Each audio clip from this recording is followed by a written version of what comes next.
concept en fait c'était d'aller voir une exposition mais de façon originale.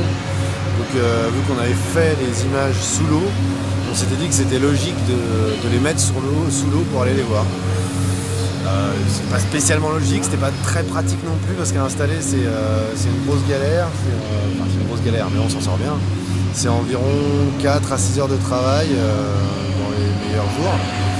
Et en gros c'est fixé, c'est des grands panneaux de plexiglas en fait, dans lesquels les photos sont enfermées, des grands sarcophages qui sont fixés au fond de l'eau avec un mastic particulier qui résiste à l'eau, etc. Et vous avez dû vider la piscine pour mettre les photos ou pas? Non, justement, alors on travaille, il y a 2 plongeurs qui sont dans l'eau et il y a toute une équipe à l'extérieur qui prépare l'image en dehors de l'eau, qui pose la colle en dehors de l'eau.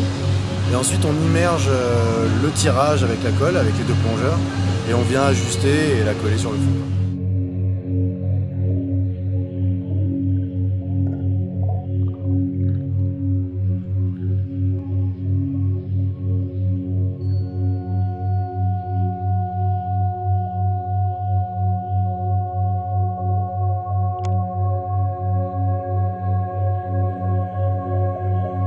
Alors oui, on a eu quelques retours, on a eu toutes sortes de retours en fait. On a eu des retours assez négatifs, bon ça fait peur aux enfants, c'est trop petit, alors que bon pourtant on s'est donné, on a quand même essayé de faire des tirages de 2 mètres par 1,40 m quoi. Ensuite, oui les gens sont assez émerveillés, ça change un petit peu d'aller à la piscine pour voir des petits carreaux, là on voit des grandes photos quoi. Ensuite ça plaît pas, malheureusement on peut pas plaire à tout le monde.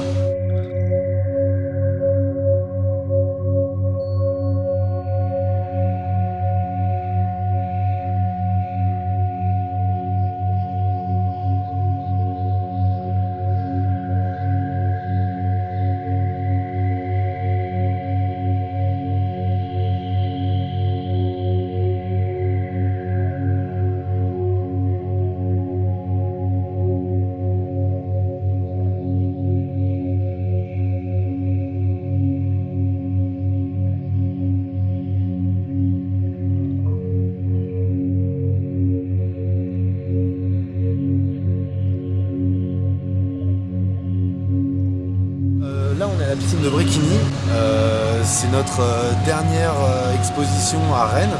En fait on a eu un partenariat avec la ville de Rennes qui nous a permis en fait de les exposer dans les 4 piscines de Rennes. Donc, on a commencé en novembre à Saint-Georges, à la piscine Saint-Georges, ensuite Villejean, Gailleul et aujourd'hui Bréquigny. Là il y a encore jusqu'au 4 février. Et après ça, on a des touches pour peut-être la louer ailleurs, parce que c'est un peu le but aussi. Mais pour l'instant, je préfère pas vendre la peau de l'ours avant d'avoir